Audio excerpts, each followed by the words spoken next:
Rui Cirne Lima, o jurista e o professor emérito. Paulo Alberto Pasqualini. Retorno à velha Faculdade de Direito, nas comemorações do seu centenário, para falar-vos daquele que foi o maior de todos nós, Rui Cirne Lima, insigne professor de Direito Administrativo desta escola. Venho com minhas recordações, longínquas no tempo, que é irreversível e jamais retorna sobre os seus passos, que permanecem entretanto vivas na memória. Recordações das aulas magistrais, das aulas dadas de improviso em resposta a perguntas momentâneas, formuladas pelos alunos, das prolongadas conversações na antiga sala dos professores desta escola, que manteve viva com sua presença constante, da passagem pela direção da faculdade, da firmeza com que sempre defendeu seus ideais, da luta pela preservação desta faculdade, da extrema lealdade para com os amigos e da benevolência para com os inimigos. A lembrança que conservo indelével em meu espírito evoca sempre, em mim, a ideia de amizade, tão rara em nossos dias, mas tão indispensável ao nosso desenvolvimento interior e à sobrevivência da criatura humana, que é o dom mais precioso a que o homem poderia aspirar. Como dizia Cícero, graças à amizade, os ausentes estão próximos de nós, os fracos se tornam fortes, e, o que é sua maior realização, os mortos vivem na piedade, na saudade e nas lembranças de seus amigos. A recordação de Rui Cirne Lima me acompanha por todos os dias de minha vida, nas horas boas e nos momentos difíceis, sobretudo quando me defronto com este imenso deserto de homens e de ideias que é o Brasil dos nossos dias. Lembro-me de sua visão ampla do direito, da enunciação correta dos conceitos do direito público, do seu amor à pátria, da sua defesa intransigente dos valores da nacionalidade e da sua enorme bondade intelectual para com os incipientes. O tempo passou celeremente e com o seu decurso constatamos obra de destruição da maioria dos valores que para nossa geração desfrutavam de certeza apodística.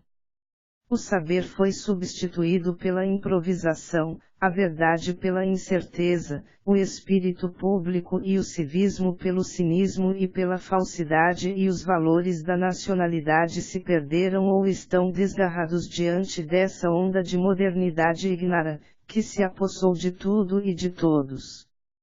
Mas a lembrança imarcessível daqueles que já se foram continua a nos indicar o caminho seguro da retidão e dos verdadeiros valores que fazem do homem um ser que tende à solidariedade e à superação de suas deficiências, pois como dizia Maurice Blondel, eles são solidários na sua deficiência e parecem ligar-se uns aos outros para se elevarem ao alto. Elietri Elesetris, p. 147, ed. 1935, Paris. Essa visão do apelo à transcendência, Rui Cirne Lima a conservou por toda a sua existência, inclusive nos momentos iniciais de uma longa agonia, que se prolongaria por anos a fio, até que seu espírito tivesse abandonado definitivamente seu corpo, que ainda permanecia vivo. Esse é um dos paradoxos desta vida, como muito bem sentiu Marco Aurélio, nas suas meditações, quando nos advertia de que mesmo que o homem viva uma longa vida, nada nos garante que o pensamento e a lucidez nos acompanharão até o final dos nossos dias. Em página memorável, escrita no seu Sistema de Direito Administrativo Brasileiro, Rui Cirne Lima nos legou, na essência, a ideia que dominou toda a sua existência, a ideia do apelo irresistível do absoluto, presença constante e inarredável na vida humana. Dizia ele, só Deus é absoluto.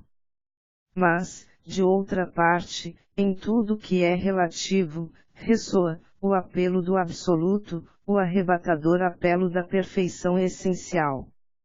Ao toque desse estímulo transcendente, o universo se transfigura, das profundezas da matéria aos altiplanos do espírito, todas as finitudes da criação, todas as deficiências dos seres relativos, parece que se articulam e se entreamparam, num gigantesco esforço solidário, para se aproximarem, os seres relativos, do ser absoluto, a criação finita, do Criador infinito.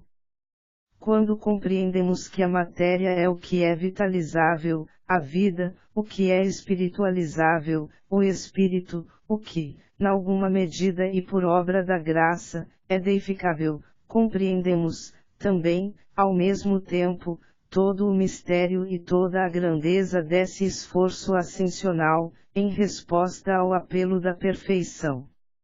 O apelo vem-nos do alto, o irresistível apelo da causa final. Porque a finitude é um limite, e não um convite a ultrapassar todos os limites, a relatividade, uma deficiência, e não um transbordamento, de inesgotável superabundância. Só o apelo do absoluto, só o chamamento do infinito poderia arrebatar o universo todo, nesse maravilhoso surto, da matéria para a vida, da vida para o espírito, do espírito para Deus. Na vasta estrutura da criação, que tende, com todas as suas forças, a elevar-se a Deus, em nenhum ponto, contudo, a tensão desse esforço, para o alto, é mais forte e contínua do que nas relações, que ligam os seres entre si, unindo-se como sustentáculos, uns dos outros, nessa incessante progressão solidária. O direito é uma dessas relações, e por isso, vibra constantemente ao influxo dessa tensão, que revela, ao mesmo tempo, a existência de Deus, distinta das criaturas, e o elan universal, com que, em resposta ao apelo divino, toda a criação se lança, por sobre o vácuo desse dualismo, ao encontro de Deus. O direito é uma relação num universo relativo, uma relação de justiça, Sistema de Direito Administrativo Brasileiro, ed. 1953, p. 215/6. Transcrevo propositalmente essas palavras de imensa beleza literária para demonstrar, numa síntese perfeita, sua concepção filosófica e jurídica fundamental, que domina todo o seu imenso trabalho como pensador e jurisconsulto, visão dualista do universo, em que Deus está no centro, com seu apelo fundamental a todas as criaturas, criação divina, solidariedade entre as criaturas, apelo essencial da transcendência, direito como relação de justiça num universo relativo, justiça que eleva o direito até o conspecto de Deus. Impossibilidade de considerar o direito de outra forma. Ou ele representa uma relação de justiça num universo relativo, que aspira à transcendência, ou deixará de ser direito, tornando-se instrumento da força, dos eventuais detentores do poder ou de minorias espertas, que o utilizam como forma de opressão dos semelhantes. Ou o direito é uma relação de justiça, ou perderá seu elan fundamental, tornando-se instrumento da força e de desumanidade. Segundo Cirne Lima, Deus é o arquétipo absoluto da justiça. Com justa razão, enxerga na norma jurídica de direito objetivo, mandamento de razão e de vontade, que se dirige à razão e à vontade do homem. O ser humano não vive, entretanto, só nesse universo. Acompanham-no todas as formas de vida e os seus semelhantes. Por essa razão, todas as ações e reações humanas ligam-se ao fim último do homem. Há uma ligação moral do ser humano com o universo inteiro, que dele exige comportamentos solidários, atitudes de desprendimento e ação informada permanentemente por um imperativo categórico. Poderá parecer paradoxal, mas Rui Cirne Lima, que professava pensamento tomista, profundamente atraído pelas reflexões transcendentais de Maurice Blondel, tinha especial admiração por Kant, sobretudo pela crítica da razão prática, em que o filósofo das três críticas estabelece como postulados fundamentais da razão prática, primeiro a existência de Deus, segundo a imortalidade da alma, terceiro a liberdade do homem. Retornando sobre os passos até agora seguidos, posso, num retrospecto do que passou, visualizar a extraordinária coerência entre o pensamento e a ação de Rui Cirne Lima. Talvez o destino me tenha colocado numa posição singular para contemplar a perfeita sintonia entre sua conduta de homem e de jurisconsulto, com as ideias que professava. Fui seu aluno no ano de 1959, 5 graus ano letivo de acordo com o antigo currículo da Faculdade de Direito. Já o conhecia há tempo, devido a estreitas relações familiares. Tinha sido colega de meu tio, Alberto Pasqualini, nesta faculdade, pertencendo ambos, juntamente com Vicente Marques Santiago, Eloy José da Rocha, Eupídio Ferreira Paz, Eli Costa e Mendes Sá, a turma de bacharéis de 1928, que colou grau em 20 de abril de 1929. Menciono apenas a esses, porque todos foram professores desta faculdade. Recordo-me, ainda hoje, da esplêndida aula que proferiu em 20 de abril de 1959, data em que completava 30 anos de formatura. Inicia indagando sobre o que era verdadeiramente o direito. Mero conjunto de palavras, algumas vazias, outras de expressão apenas formal. Relembra as palavras de Paul Valéry, o grande poeta francês, e a sua desilusão do direito, embora fizesse apologia da justiça. Jeit soutiens, admirable justice. De la lumière auxiliary armes sans pitié. Alice Mitieri Marin.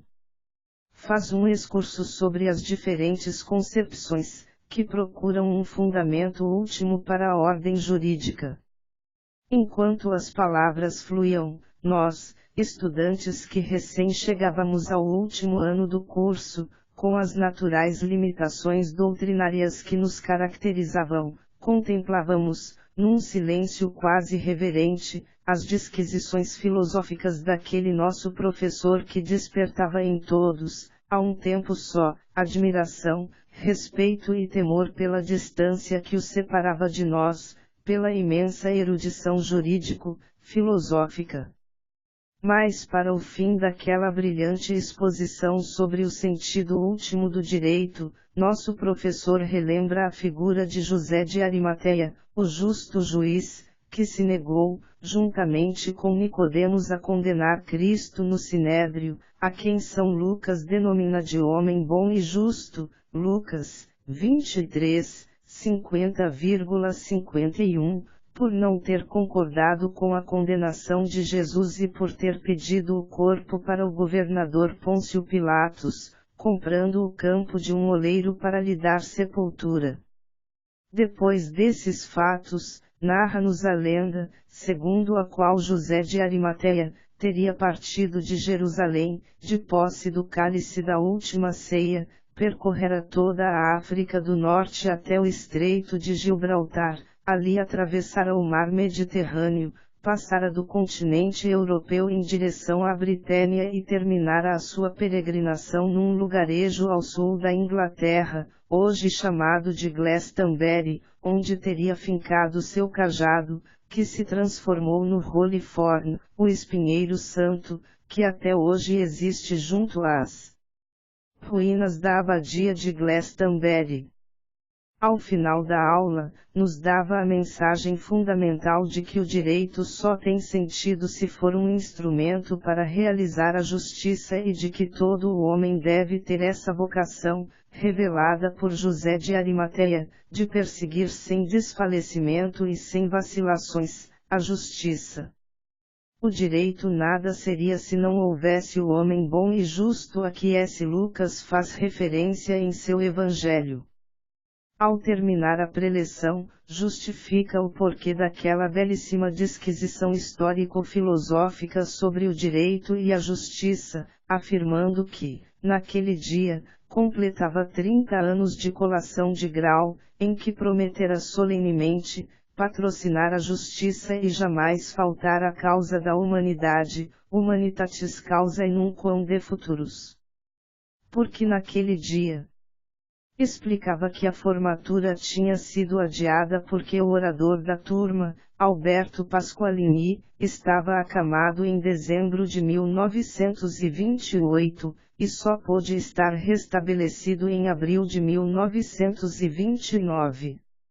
Fez menção a que naquela ocasião, como agora, estávamos em 1959, o seu querido colega, padecia do mesmo sofrimento que o acabaria levando deste mundo em 1960.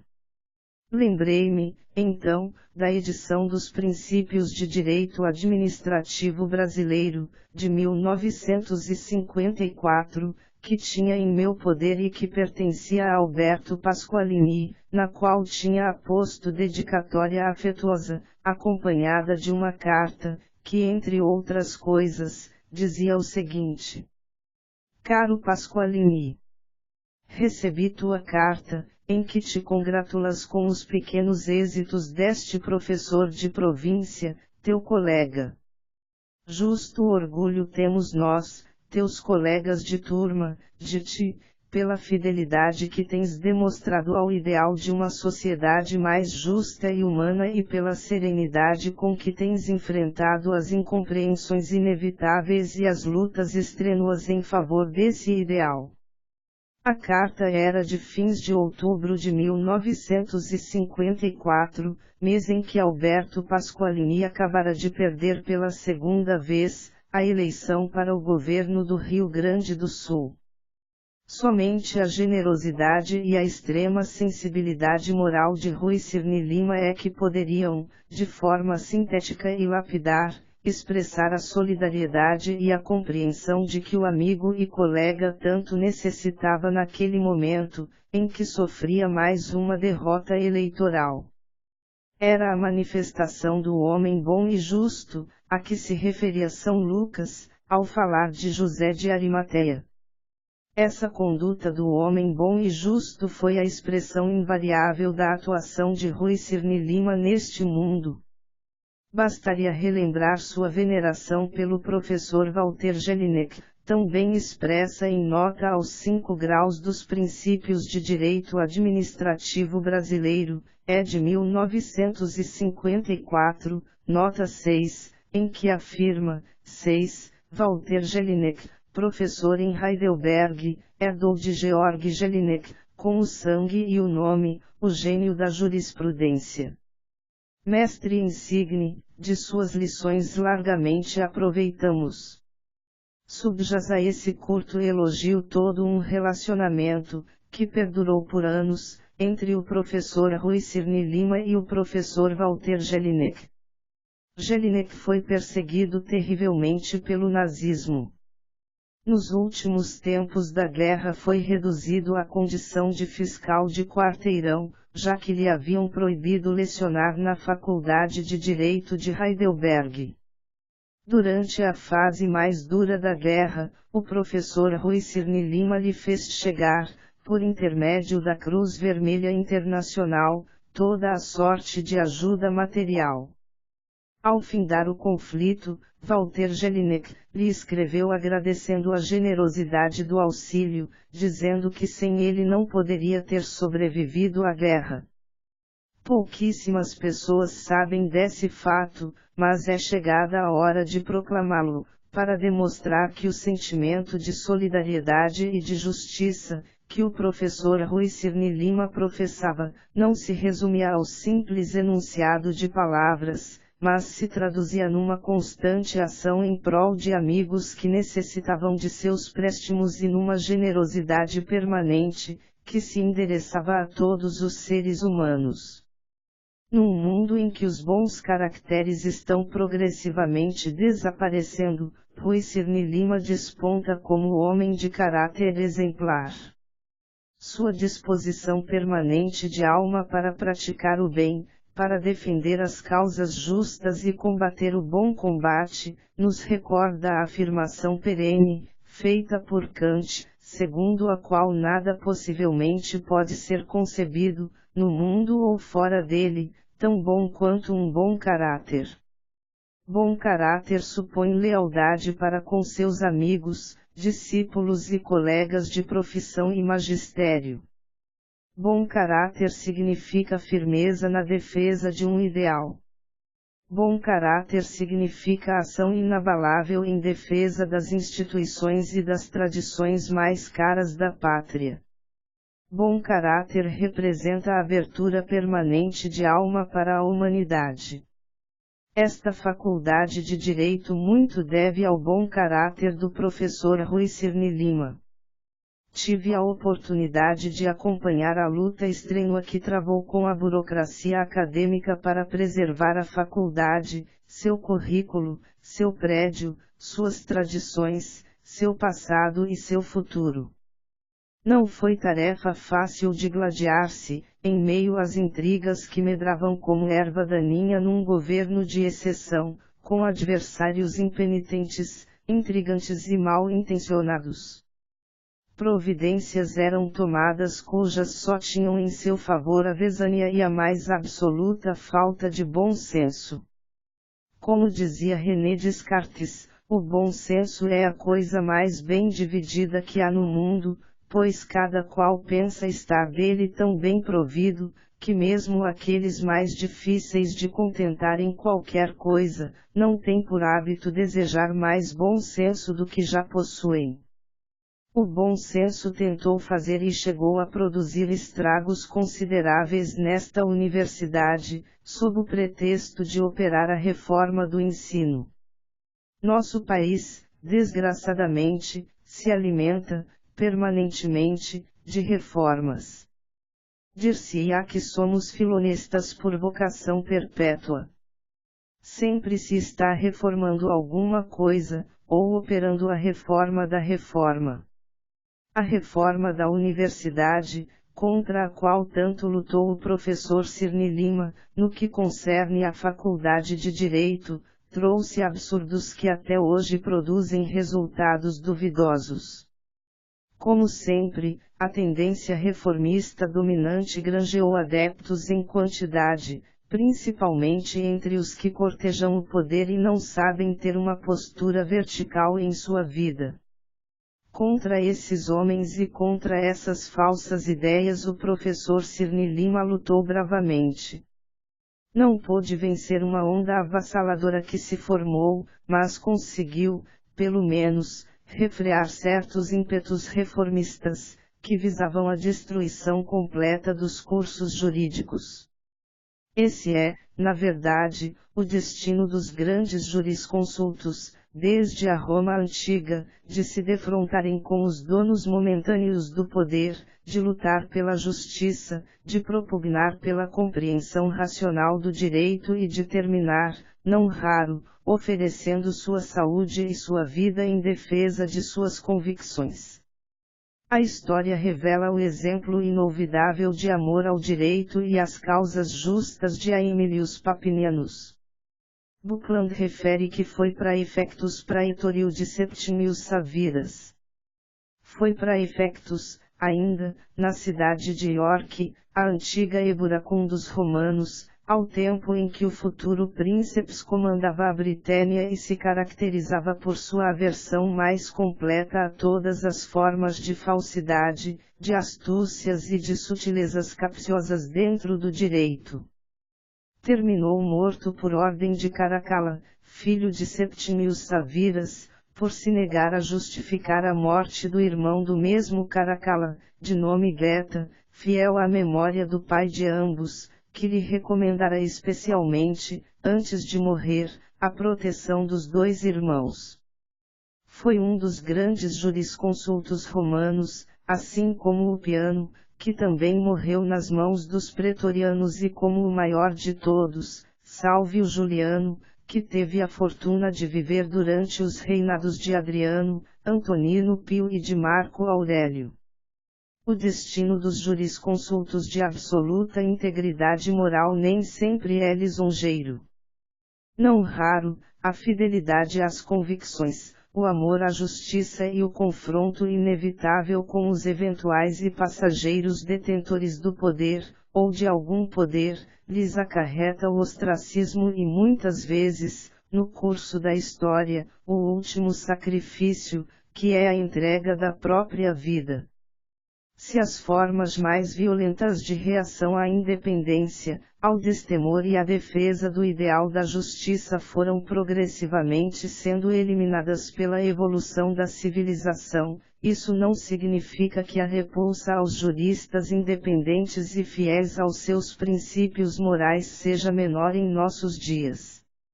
As formas de condenação, de remoção e de oblívio são mais sutis, mas não menos eficientes do que as de outrora.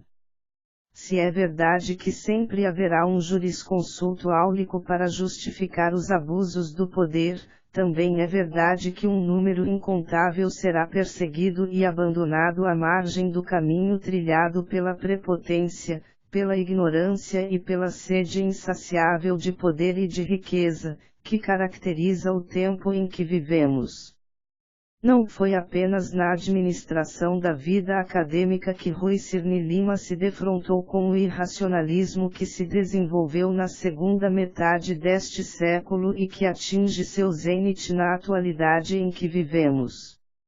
Suas lutas como membro do Conselho Universitário e como diretor desta faculdade constituem, sem dúvida alguma, página gloriosa de um jurista que soube ser fiel às suas convicções e não se submeter, como tantos outros, às imposições de governos autoritários, manobrados por intrigantes áulicos, dominados pela subserviência. Coube-lhe, também, a tarefa difícil de realizar passagem breve pela vida pública, primeiro como secretário da Fazenda do Estado do Rio Grande do Sul, com brilhante gestão das finanças estaduais, depois como candidato das oposições ao governo do Estado, no ano de 1966. Sua candidatura, vitoriosa que seria segundo as regras legais estipuladas para a efetivação do pleito eleitoral, foi ceifada pela arbitrariedade de um presidente da República, que aparentara convicções democráticas para promover a derrubada de um presidente eleito, mas que revelou sua verdadeira face ao assumir o poder, cedendo sempre às injunções das figuras extremadas do movimento revolucionário para ficar com o poder e rejeitar as ideias que professara. Pela ação violenta desse presidente, que cassou mandatos, suspendeu direitos políticos e removeu todos os obstáculos que se antepunham aos seus desígnios mesquinhos, Rui Cirne Lima deixou de ser governador do estado. Mas ficou em boa companhia no conspecto da história, pois está na galeria dos rejeitados, onde convive com algumas das maiores inteligências que o Rio Grande do Sul produziu neste século, Joaquim Francisco de Assis Brasil, João Neves da Fontoura, Maurício Cardoso, Alberto Pasqualini e Osvaldo Aranha. Certamente a companhia é bem superior à de alguns dos que foram eleitos, não raro por manobras ardilosas, em conúbio com interesses duvidosos, ora provenientes das imposições castrenses, ora decorrentes de inspirações poores, emanadas de interesses econômicos subalternos. Melhor ficar com suas convicções do que, no governo, atuar como empregado de grupos econômicos ou como figura servil, que não tem olhos para o interesse público, mas só para os interesses duvidosos, às vezes inconfessáveis, de facções espúrias. O professor Rui Cirne Lima representa o exemplo inequívoco de como o Rio Grande, neste século, virou as costas às suas melhores inteligências e recorreu à insciência, à subserviência e à falsidade para reger seus destinos. João Neves da Fontoura, aluno laureado desta escola, nas suas memórias, volume 2 graus, registra essa peculiaridade infeliz não só do Rio Grande, mas do Brasil e manifesta otimismo com o futuro. Assim se expressa: o Brasil terá de sair desta era obscura. Todos os povos a atravessarão, e poucos como o nosso dispõem de tantas e de tão maravilhosas possibilidades. Não compartilho do otimismo de João Neves, embora lhe reconheça méritos extraordinários como estadista, jurista e escritor. O que se tem visto é a deterioração constante e progressiva dos valores da cultura e do espírito, em proveito do oportunismo, do cinismo e de uma falta de cultura e de honradez que a todos deixa perplexos. Talvez João Neves tenha razão, mas sua razão não será vista em nossos dias, tampouco nos dias de nossos filhos.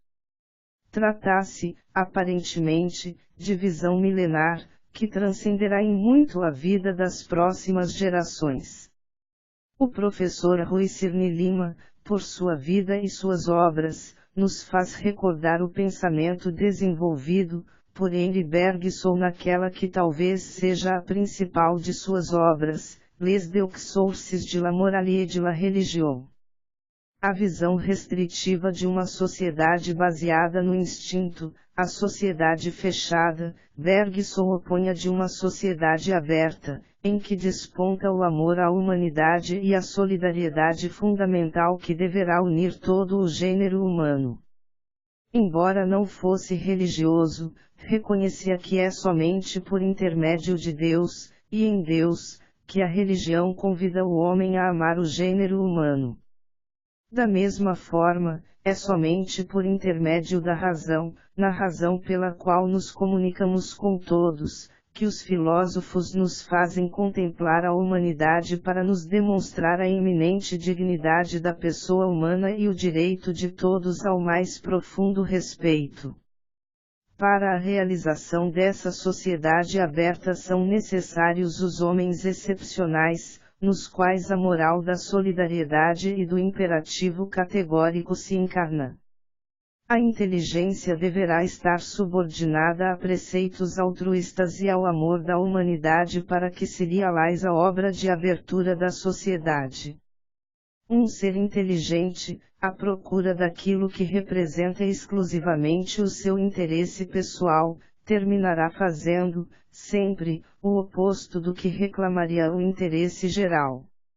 Se o ideal da humanidade, para sobreviver, é o de uma sociedade aberta, não no sentido dessa globalização mesquinha que abastarda nossos dias, mas no sentido de uma sociedade que envolva num gesto de fraternidade toda a humanidade, é indispensável a atitude da alma aberta, que é o oposto da alma fechada nos seus interesses e restrita no seu horizonte. A alma aberta abraça no seu elan toda a humanidade e fundamenta sua ação no amor.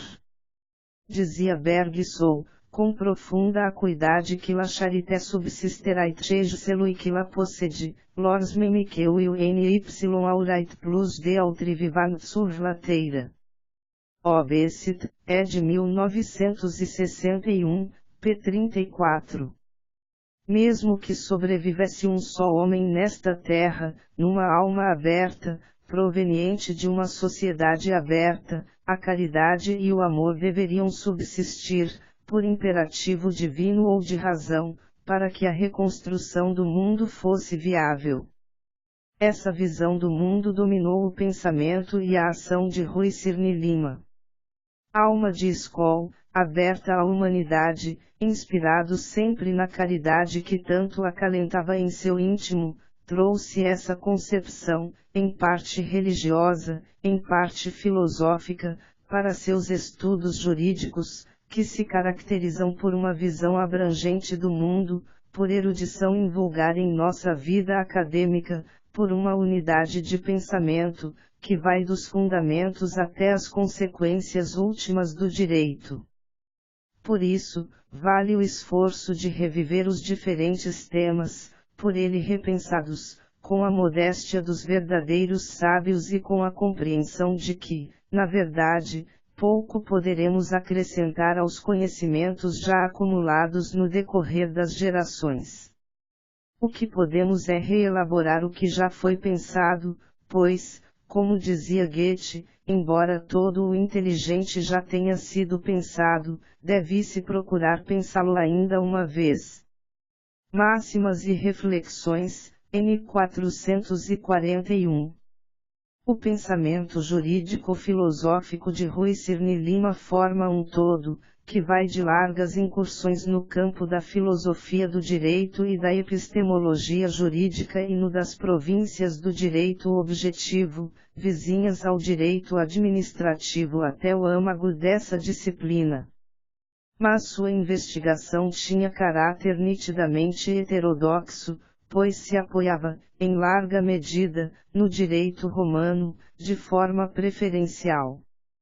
No prefácio do Sistema de Direito Administrativo Brasileiro, Cirne Lima confessa que essa orientação foi imposta pela necessidade de libertar-nos do preconceito, segundo o qual, no limiar do direito público, cessam, como por ablação, as categorias jurídicas, comuns a todas as partições e subdivisões do direito positivo. Aceita, porém, a noção oposta, nenhum terreno de experimentação e contraste poderia ser-nos mais adequado do que o direito romano, ao qual a imprecisão dos lindos, entre as divisões do direito positivo, confere uma unilateralidade orgânica, alhures difícil de se nos deparar. Ouve-se, nas palavras de Rui Cirne Lima, a reprodução das afirmações dos romanistas, que viam no direito sobretudo a expressão do direito privado, em que se sobressaía o jus civile. W.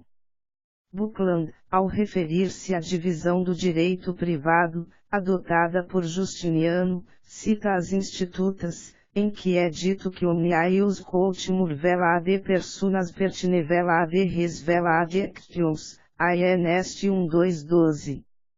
O mesmo se pode afirmar das palavras de Herbert Felix Jolovics ao referir-se ao jus civile como sendo a única lei dos romanos, Historical Introduction to the Study of Roman Law, ed. 1978, p. 102. Dois grandes romanistas, Buckland, no livro intitulado A Textbook of Roman Law from Augustus Theo Justinian, ed. 1966, p. 56 e hf. Jolovics confirmam a tese defendida por Rui Cirne Lima. Em oposição à sua tese, situa-se o pensamento de Fritz Schultz, nos Principles of Roman Law, em que sustenta que o princípio da isolation funcionou no direito romano, para estabelecer uma separação nítida entre o direito público e o direito privado, obecit p. 27, d. 1.1 e 2, publicum aius est code ad statum rei Romana spectat, privatum code ad singulorum utilitatem. O direito público, segundo Schultz, era o direito que regulava as relações legais do populus romanus, sempre que o Estado romano fosse o sujeito de uma relação de direito, ela era retirada da esfera do direito privado e submetida ao direito público.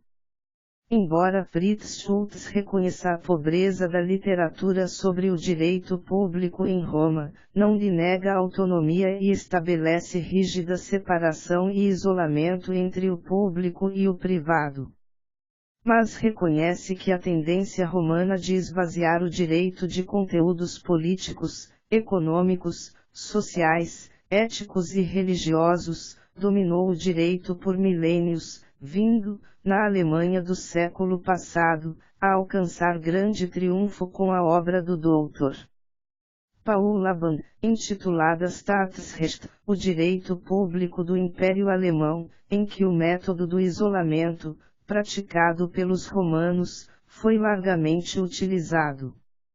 Feita essa breve digressão, retorno à linha axial da exposição, para demonstrar o caráter lógico e sistemático do pensamento do nosso homenageado, que parte do conceito de Estado para fundamentar toda a estrutura de sua obra. Vai buscar nos gregos a ideia básica, que é a de que o Estado representa uma exigência lógica do ordenamento jurídico. Não é o Estado quem cria o direito, mas o direito que chama o Estado à existência. Em Aristóteles encontra a afirmação de que o ordenamento jurídico dispõe-se segundo o desenvolvimento lógico do conceito de justiça, comutativa quanto às relações dos indivíduos entre si, distributiva quanto às relações da coletividade para com os indivíduos e legal quanto às relações dos indivíduos para com a coletividade. O Estado, chamado à existência pelo direito, é essencial ao conceito de justiça, porque somente o Estado, como pessoa, consegue elevar o indivíduo à condição de pessoa, com a dignidade que o conceito encerra. Concedido que o Estado seja uma exigência lógica do ordenamento jurídico, o que seria o Estado? Um ens rationis. Não, responde Cirne Lima. O Estado é uma entidade real, é uma relação que, com ser jurídica, domina e governa propósitos e atividades não jurídicas dos indivíduos. Ao procurar a definição do Estado, Rui Cirne Lima vai encontrar na filosofia estoica, particularmente em Cícero, a definição perfeita e acabada, reconhecida pelos tempos afora por todos os filósofos e jurisconsultos, coetus multitudinis juris consenso, sociatus, multidão de homens, estabelecida debaixo do império da lei. Essa definição é a mesma nos tempos seguintes, de Santo Tomás a Immanuel Kant, e representa ponto pacífico na história das ideias sobre o Estado.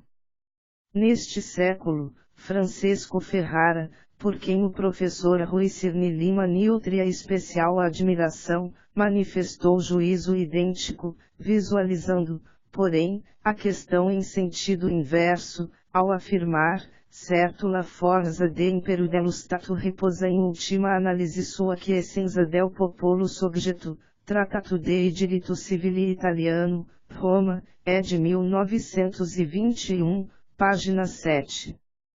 Ninguém nega que o Estado seja uma reunião de homens, estabelecida debaixo do império da lei. Houve quem negasse a existência do Estado, quem tivesse previsto o seu desaparecimento, como Friedrich Engels, no seu livro Antidulin, mas a diferença específica do império da lei não é contestada, uma vez admitida a sua existência, distinta do direito, pois há aqueles que, como Kelsen, identificam o direito com o Estado. O segundo tema de sua reflexão é o da divisão do direito em público e privado. Nessa questão, aparece a primeira contribuição original de Rui Cirne Lima, que, baseado nas disquisições ramanas, propõe nova definição para o direito público, assim expressada, normação jurídica específica, cujo conteúdo há de dizer respeito, simultaneamente, e de modo imediato, à essência do direito e à essência do Estado. O direito público é constituído pelas normas reputadas por estruturais da ordem jurídica, que, ao mesmo tempo, se referem à essência do Estado. De outra parte, as normas que constituem expressão da essência do direito, são orgânicas do Estado e se relacionam com sua essência.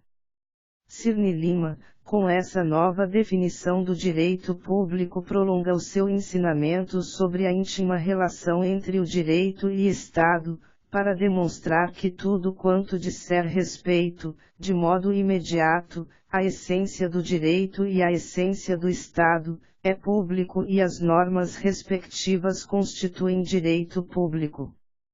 O terceiro tema não constitui concepção original, mas representa o aproveitamento atual de uma velha ideia, de autoria do glosador Rogério, cujos trabalhos foram descobertos no Museu de Londres por um jurista alemão, Hermann Kantorowicz, em que Rogério postulava que o costume não revoga a lei escrita, pois antes a coloca no exílio. As palavras são inequívocas. Sed ipsam legem potius in desuetudinem equeissa in exilium mittit. A consequência é a de que, desaparecido o costume, a lei escrita volta a ser aplicada em plenitude. Ao predomínio material do costume não se ligaria também um predomínio formal. Formalmente, o costume jamais poderia revogar a lei escrita, embora, materialmente, pudesse prevalecer sobre ela no seu conteúdo.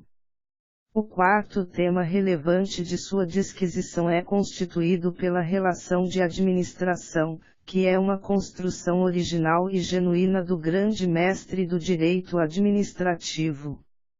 A ideia de uma relação jurídica que se constitui ao influxo de uma finalidade cogente, embora o direito já conhecesse relações desse tipo, estruturadas moro objetivo, é original na medida em que o professor Cirne Lima a colocou como centro de sua concepção do direito administrativo. Toda a elaboração doutrinária do direito administrativo está estruturada tendo como fundamento a relação de administração. Nos princípios de direito administrativo afirma peremptoriamente que a base última da construção sistemática de nossa disciplina não é a noção de direito subjetivo, senão a de relação de administração, 6 graus, p. 55. A inspiração finalística remonta, manifestamente, a Aristóteles. A partir dessa observação fundamental, surgem outras contribuições originais, que o tempo não apagou e que constituem para os estudiosos do direito administrativo, pontos de referência obrigatórios no exame da história dos conceitos dessa disciplina jurídica, na sua parte geral. A separação dos princípios de direito administrativo em duas partes, uma geral e outra especial, encontra sua inspiração fundamental em Otto Meyer, no livro que escreveu em francês sobre o direito administrativo alemão, Le droit administratif allemand. Na parte geral, a primeira ideia que brota do exame dos elementos que constituem a relação jurídica administrativa é a da pessoa jurídica como relação de direito. Original é a conceituação de pessoa jurídica, formulada por Rui Cirne Lima, é uma relação de direito, estabelecida entre duas ou mais pessoas, para a unificação e, não raro, para a perpetuação em unidade, quanto a bens comuns e atos determinados, das virtualidades jurídicas inscritas na capacidade de agir de cada uma, obcit. 8, N4, p. 63. Original também é a denominação das pessoas administrativas e sua conceituação como pessoas jurídicas de direito público, prepostas, de modo imediato, à atividade de administração pública.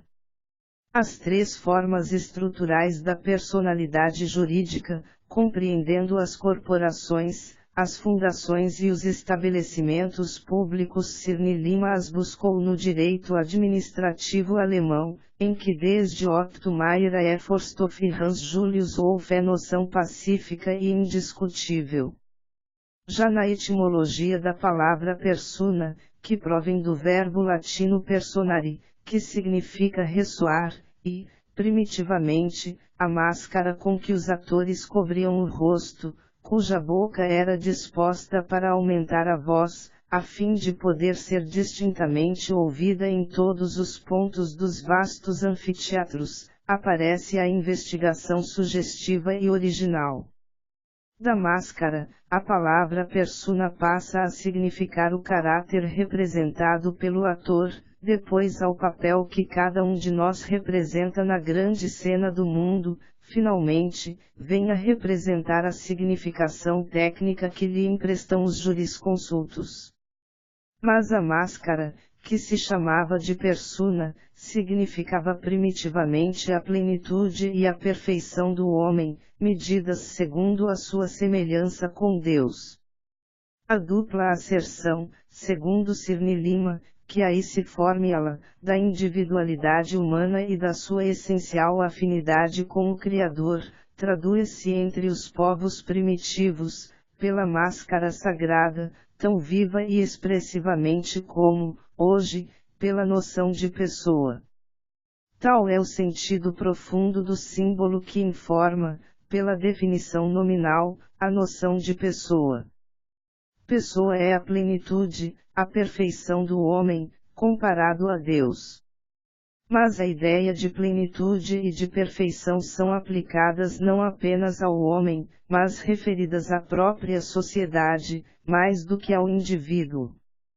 A noção de pessoa começa a denotar, em seu conteúdo, o predomínio das posições sociais do homem sobre a simples postulação de sua individualidade. Cicero afirmava que, tres personas unus sustineus summa animia equitate, meam, adversariae, judicis, de oratori, lib segunda, capitanstiv. A noção de pessoa, segundo Cirne Lima, estende-se, através do indivíduo, para além do indivíduo, ao lado da singularis persona, surge a entidade transindividual a que chamamos de pessoa jurídica. Pessoa, segundo Cirne Lima, é um modo de ser face aos outros. A personalidade não esgota o ser, antes é uma das manifestações do ser. Por isso, Cirne Lima vai buscar nos teólogos, que investigavam a questão da Santíssima Trindade, o fundamento para explicar a noção de pessoa, e mais particularmente, a de pessoa jurídica. Na teologia cristã Deus é, ao mesmo tempo, uno e trino, porque as três pessoas, que são manifestações do seu ser, não lhe esgotam o ser divino. Daí o conceito teológico, segundo o qual personae divinae relationibus constitutur. As pessoas divinas são constituídas por relações. Ainda no sentido teológico, a relação é a disposição de dois termos, segundo uma ordem determinada. Há uma relação entre o Pai e o Filho e o Pai e o Espírito Santo. Tanto o Filho quanto o Espírito Santo, respectivamente, nasce e procede de Deus. A teoria da personalidade jurídica, na visão de Cirne Lima e na de Pietro Bonfante, tem sua origem nos sutis e engenhosos teólogos que investigaram a Santíssima Trindade. Assim, à semelhança das pessoas divinas, que não esgotam o ser de Deus, a entidade transindividual, dentro do direito, é definida como relação. A pessoa jurídica é uma relação de direito, estabelecida entre duas ou mais pessoas, para a unificação e, não raro, para a perpetuação em unidade, quanto a bens comuns e atos determinados, das virtualidades jurídicas, íncitas na capacidade de agir de cada uma. Transpondo a noção de pessoa jurídica para o Estado moderno, Cirne Lima observa, com notável pertinência, que ele continua a tradição romana da pluralização da autoridade, pelas personificações. Ao lado do Estado propriamente dito, ressurgiu o fisco, e se a personalidade jurídica do populus romanus desapareceu, a personalidade jurídica da nação tomou-lhe o lugar.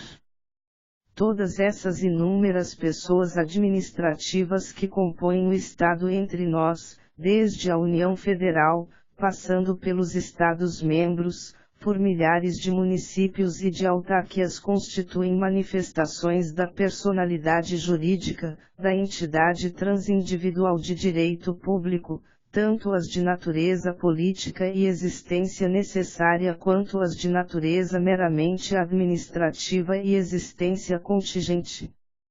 A pessoa jurídica é uma relação de direito.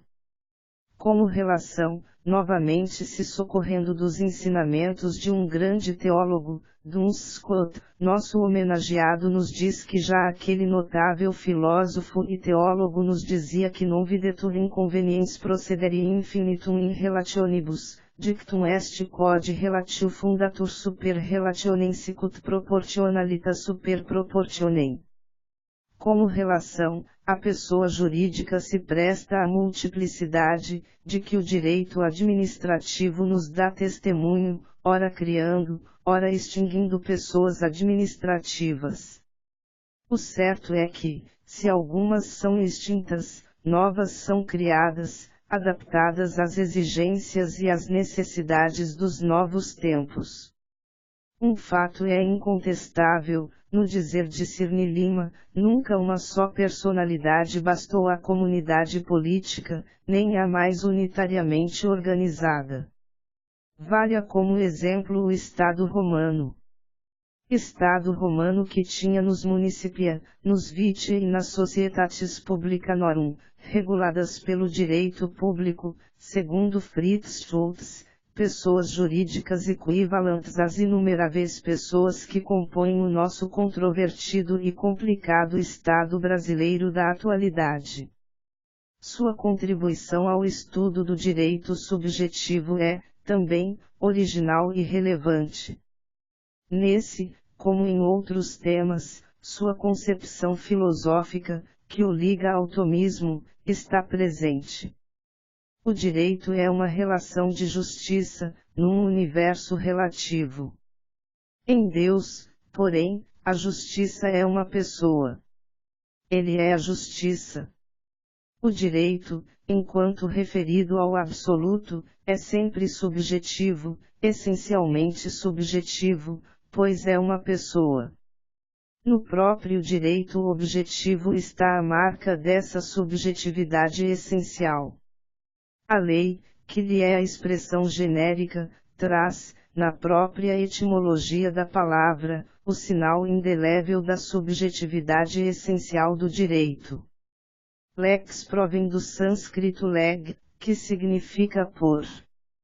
A lei é a ordenação posta por alguém. Também o qualificativo positivo, pelo qual se precisa a natureza da lei, traduz a mesma ideia. Positivum vem de positum, posto.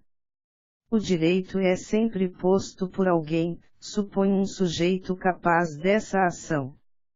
E o sujeito, por excelência, de todo o direito é Deus. A lei é manifestação de razão e vontade, divinas no caso do absoluto. Mandamento de razão e vontade, no ensinamento de Santo Tomás. A norma de direito objetivo tem a razão e a vontade do homem como destinatários. Mas a ordenação de justiça, contida na norma, supõe, além do homem, os fatos e as coisas do mundo exterior.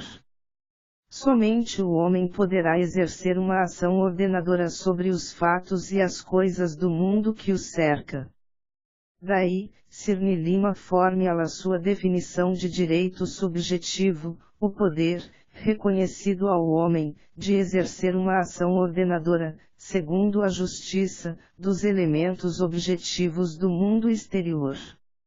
O direito objetivo, para Cirne Lima, é a ordem, posta por Deus, para a ordenação, segundo a justiça, dos homens entre si. O direito objetivo seria uma ponte entre o homem e Deus. O direito subjetivo, a ponte entre o universo e o homem. Por isso sustenta que, sem uma concepção testa e dualista do universo, a realidade do direito subjetivo seria um contrassenso. No campo do direito positivo, reconhece que foi fora de dúvida, Georg Jelinek, o autor que mais aprofundou a noção de direito subjetivo.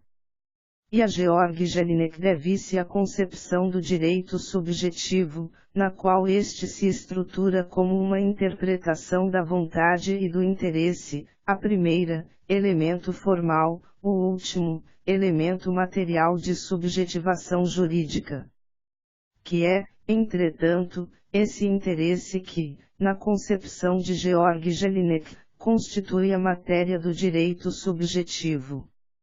Ihrer ensinalou o dado fundamental da questão, em latim, interesse, interest mea quer dizer, uma parte de mim está contida numa coisa estranha, trata-se, aí, quanto a mim, de uma parte de mim mesmo.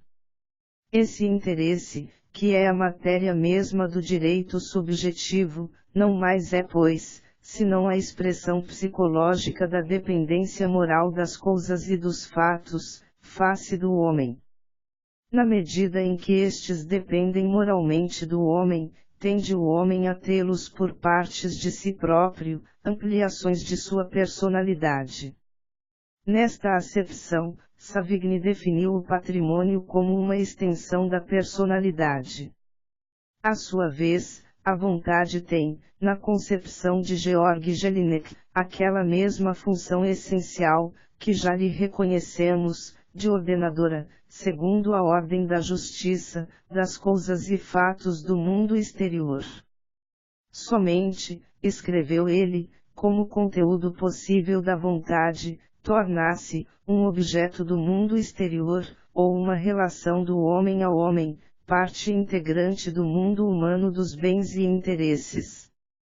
Conclui Cirne Lima, nada obsta, portanto, aqui, em estruturas jurídicas, como a erigida por Georg Jelinek, se infunda o conteúdo novo que a investigação filosófico-teológica impõe-se-lhes atribua.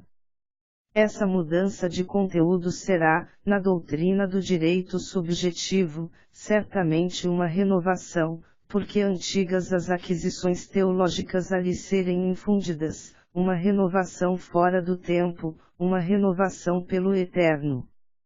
Novamente, na disquisição sobre o direito subjetivo, aparece a preocupação permanente de Cirne Lima, de ligar a relação de justiça ao absoluto e a sua aspiração profunda à eviternidade, sempre presente em todo o seu pensamento.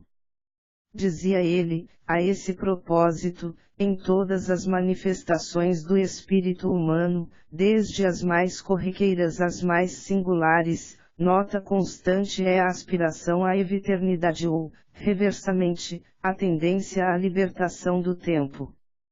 Grau intermédio entre o tempo e a eternidade, o eviterno marca o lugar do espírito na hierarquia da criação. Contribuição não menos notável de Cirne Lima ao direito é seu bem elaborado estudo sobre o tempo e a ordem jurídica. Dizia Cirne Lima que diante do tempo, a nota que sinala a superioridade do espírito sobre a vida e a matéria, é a da eviternidade. A sucessividade que corresponde ao movimento, a dispersão dos instantes que se multiplicam irretornavelmente, como ondas rolando para a praia, o espírito opõe a imutabilidade e a concentração, aquela, o avesso do movimento, esta, o avesso da dispersão. Certo, a eviternidade não é a eternidade, interminabilis vait tota simul e perfecta possessio, segundo a bela definição de Boethius. Mas não é também meramente o tempo, do qual a tradição aristotélica nos fixou o conceito clássico, numerus motus secundum prias e posterius. A ideia de eternidade repugnam as noções de começo e de fim, a ideia de tempo, uma e outra são naturais. A eviternidade, que se situa entre a eternidade e o tempo, não depende, como este, das noções de começo e fim, mas, diversamente da eternidade, não é incompatível nem com uma nem com outra dessas duas noções. grau intermédio entre o tempo e a eternidade, o eviterno marca o lugar do espírito na hierarquia da criação. A matéria e o fenômeno biológico pertencem ao tempo, somente o espírito é eviterno. Considerando a pessoa humana dentro do tempo, Cirne Lima, em Página Memorável, demonstra que a superioridade da pessoa sobre o tempo, penetra e invade toda a ordem jurídica. Nos recantos mais remotos da vida jurídica, podemos descobrir manifestações, aliás despercebidas, dessa superioridade que é, afinal, a marca do triunfo do espírito contra o tempo. Afirma que, entre as conotações conceituais do tempo, a mais significativa é, fora de dúvida, a da irreversibilidade. O tempo não retorna sobre si mesmo. Cita Lamartine, quando, no LELAC, afirma: Ce temps qui les donna, ce temps qui les fez, en us les rendra plus. Eternité, neam, paise, sanders avinis. Que faites vos des jours que vous englotisses. Mas, diante da voracidade do tempo e de seu decurso inexorável, Cirne Lima relembra que o direito lhe opõe inumeráveis reações. E menciona as mais notórias: primeiro, a prescrição instintiva e aquisitiva; segundo, a nulidade dos atos jurídicos; terceiro, a condição suspensiva. A prescrição, do ponto de vista do prescrevente enquanto não se consuma, supõe uma reversão do tempo por obra do direito, que se realizará ao arbítrio do credor ou proprietário do imóvel, quer se trate da prescrição instintiva, quer da aquisitiva. Na nulidade dos atos jurídicos, a reversão do tempo, também por obra do direito. Diz o art. 158 do Código Civil que, anulado o ato, restituir-se-ão as partes ao estado em que, antes dele, se achavam. O tempo retorna sobre si mesmo, nesse caso, para delir no passado o ato jurídico, atacado de nulidade, ou simplesmente anulável. Igualmente, expressivo é o efeito da chamada retroatividade da condição suspensiva, que nada mais é do que o reconhecimento, pela ordem jurídica, da eficácia da vontade que se determinou a si própria, fora e acima do tempo. Cirne Lima assim conclui o seu estudo sobre o tempo e a ordem jurídica. Na luta do espírito contra o tempo, o direito é, pois, um teatro de vitórias. Não admira, porém, somente a eviternidade, que nos assegura a superação do tempo, leva-nos a aspirar à contemplação da eternidade. O direito, entretanto, de si próprio, leva-nos a aspirar a essa contemplação beatífica. A jurisprudência, na definição de Ulpiano, é o conhecimento das coisas divinas e humanas, divinarum ad humanarum rerum notitia. Porque o direito não indica ao homem outro caminho, senão aquele que só o espírito pode e sabe trilhar. Outra concepção notável é a dos bens públicos, cujo sinal distintivo é o fato de participarem da atividade administrativa da União, dos Estados, dos municípios, ou das entidades autárquicas, OB-CIT, 9 graus, N3, P75. Nesse particular, ouve-se o eco das palavras do administrativista alemão, Dr. Paul Schoen, que foi o primeiro a se opor à teoria do grande Otto Mayer, que defendia a noção de propriedade pública, odiernamente não mais considerada como correta para a definição dos bens públicos. Além da influência do Dr. Paul Schoen, há de Fritz Fleiner, que via na afetação dos bens a uma finalidade pública o traço distintivo desses bens. A elaboração do conceito de ato administrativo, também é, da mais alta relevância para todo o estudo da nossa disciplina. Rui Cirne Lima aderi, nesse particular, mais a posição do Dr.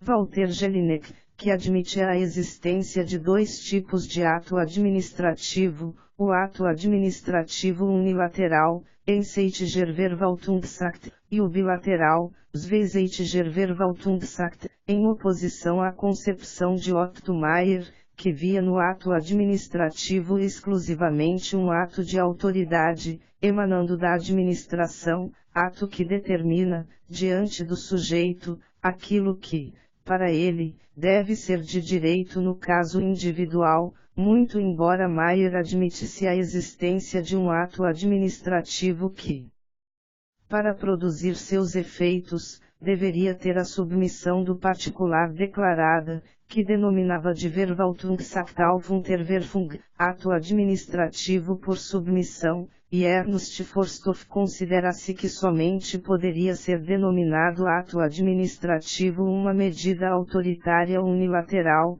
não se compreendendo, no âmbito dos atos administrativos o contrato de direito público, Öffentlich-rechtlicher Vertrag.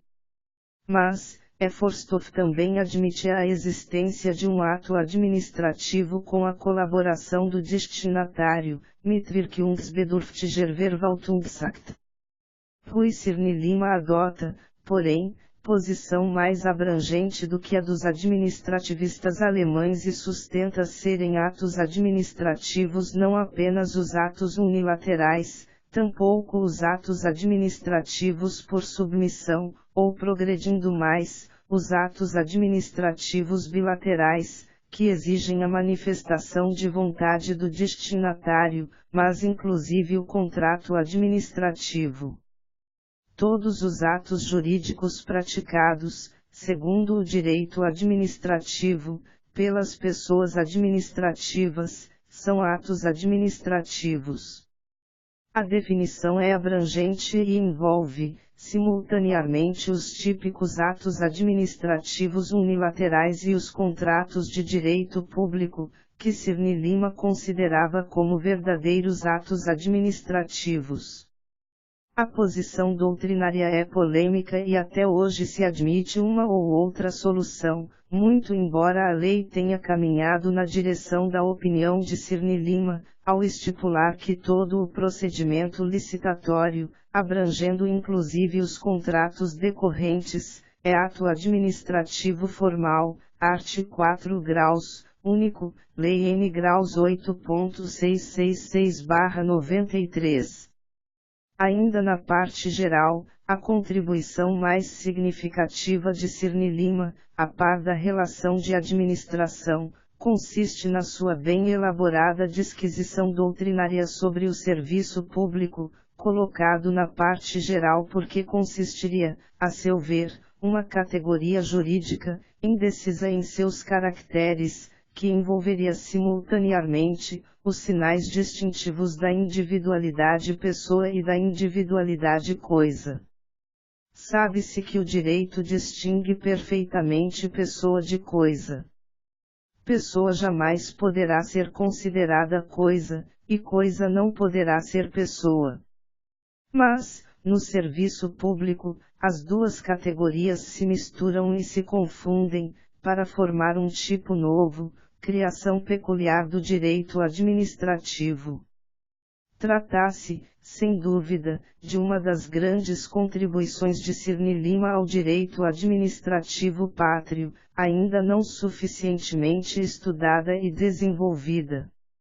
Original também é a definição de serviço público como todo serviço existencial, relativamente à sociedade, ou pelo menos, assim havido em um momento dado, que, por isso mesmo, tem de ser prestado aos componentes daquela, direta ou indiretamente, pelo Estado ou outra pessoa administrativa, Princípios de Direito Administrativo, ed. 1987, 10, N3, p. 82. O conceito de serviço público vincula a noção de utilidade pública, largamente desenvolvida por Cirne Lima como fundamento último de todo o direito administrativo.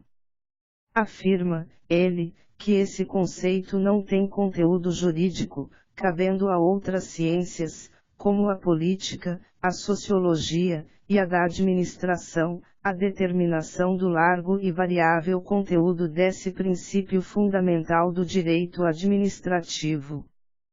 Por trás dessa relatividade, própria das mutações constantes da vida, paira a noção tomista do bem comum.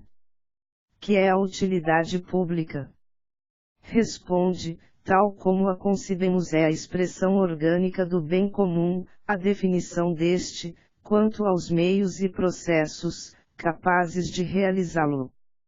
O bem comum é mais do que a simples multiplicação aritmética, pelo número de indivíduos na coletividade, do bem de cada qual. Bonum camillum civium, adverte Santo Tomás, e bonum singularius personae non differum salam secundum multum e parvum, sed secundum formalem differentiam.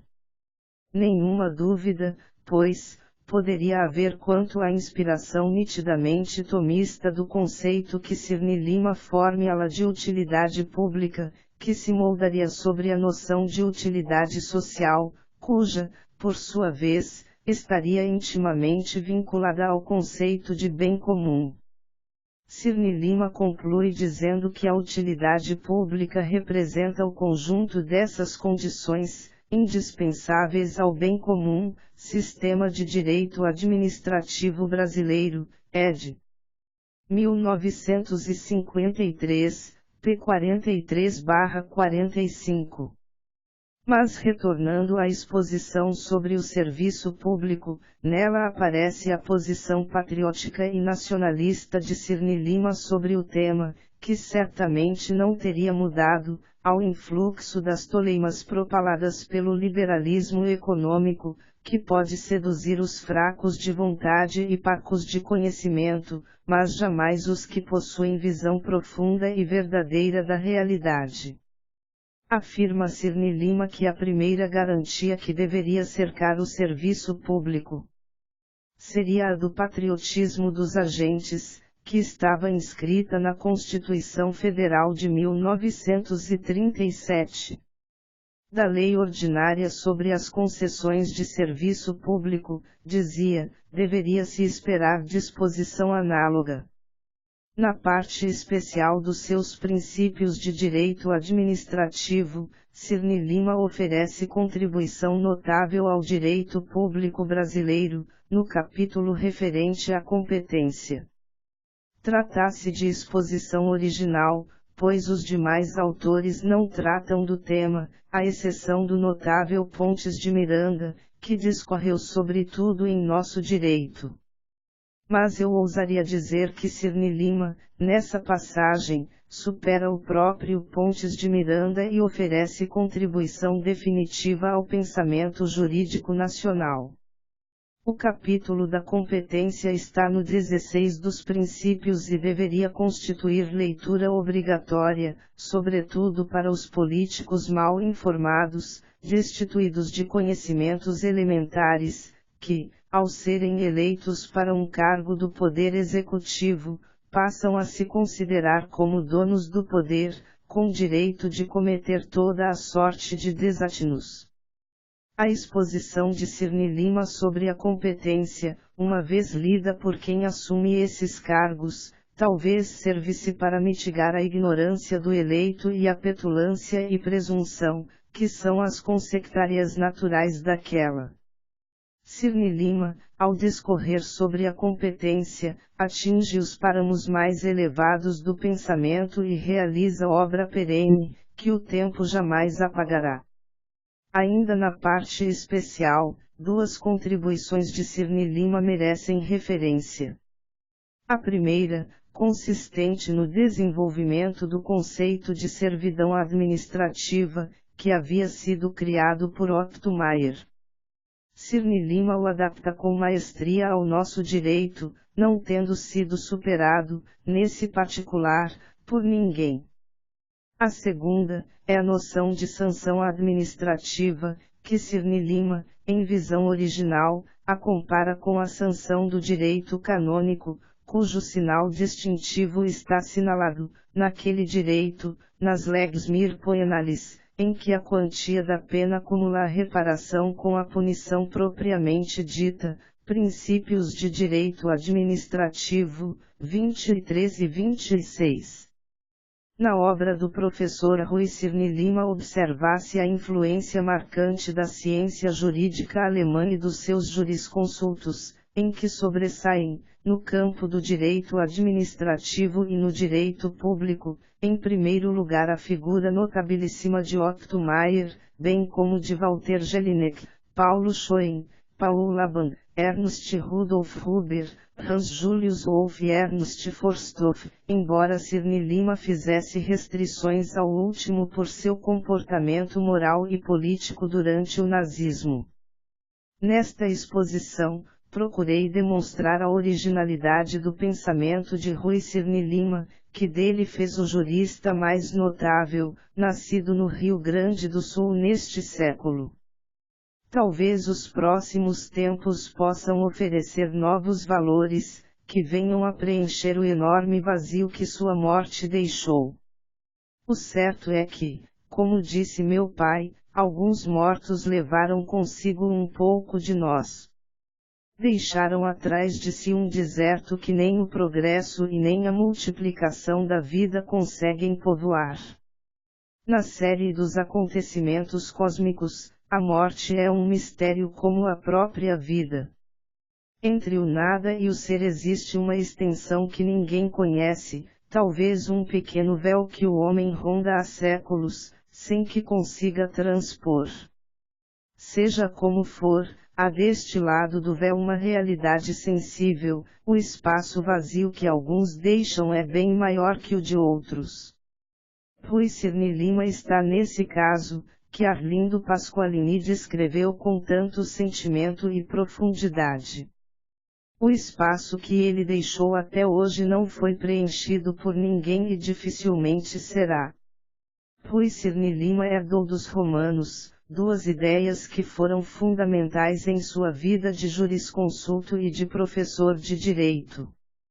A primeira, de humanitas, que foi criação original dos romanos, desconhecida dos gregos, que não possuíam palavra para expressá-la com precisão. A palavra romana significava a dignidade e a grandeza da personalidade do homem, aquilo que o distingue de todos os demais seres vivos. Este peculiar valor da personalidade humana obriga o homem a cultivar sua personalidade, educar-se, e também respeitar e apoiar a personalidade de seus semelhantes. Todos os que reconhecem e cumprem esse dever são humanos. O conceito de humanitas compreende a educação moral e intelectual, assim como a gentileza, a bondade e a simpatia, o autocontrole e a consideração pelos semelhantes. A segunda, a de fides, que era definida nos tempos antigos como fidelidade à palavra empenhada, certeza e firmeza de propósitos. Cicero nos falava da fides, afirmando fit quod dicitur faz aquilo que diz, mantém a palavra empenhada. Segundo ele, a fidelidade era a coisa mais sagrada na vida, fidem sanctissimam in vita. O professor Rui Cirne Lima soube honrar, durante toda a sua existência, esses dois conceitos romanos, de forma exemplar. Sua vida constitui exemplo de humanidade e de fidelidade aos seus ideais. Sua benevolência, sua bondade intelectual, sua fidelidade às promessas, a si mesmo e aos outros estão sempre presentes na visão que tenho de sua figura de jurisconsulto, de professor e de amigo de todas as horas. Sua consciência lhe dizia que é preciso ser daqueles que não decepcionam jamais. E a fidelidade não é uma virtude fácil. Somente os homens de exceção conseguem permanecer pela vida afora fiéis às suas convicções. Rui Cirne Lima foi atingido em 5 de março de 1975 por uma enfermidade que o levaria definitivamente desta vida no ano de 1984. Seu sofrimento, sua dor, ao pressentir que o pensamento e a reflexão progressivamente o abandonavam, não podem ser avaliados. Quem melhor descreveu o seu longo padecimento foi nosso poeta maior, Mário Quintana. Em soneto que Guilhermino César me afirmou pessoalmente ser o melhor de tantos escritos pelo grande poeta, ele descreveu, em termos de profunda sensibilidade, o que deve ter sido a lenta e progressiva agonia de nosso homenageado. Este quarto de enfermo, tão deserto de tudo, pois nem livros eu já leio. E a própria vida eu a deixei no meio. Como um romance que ficasse aberto.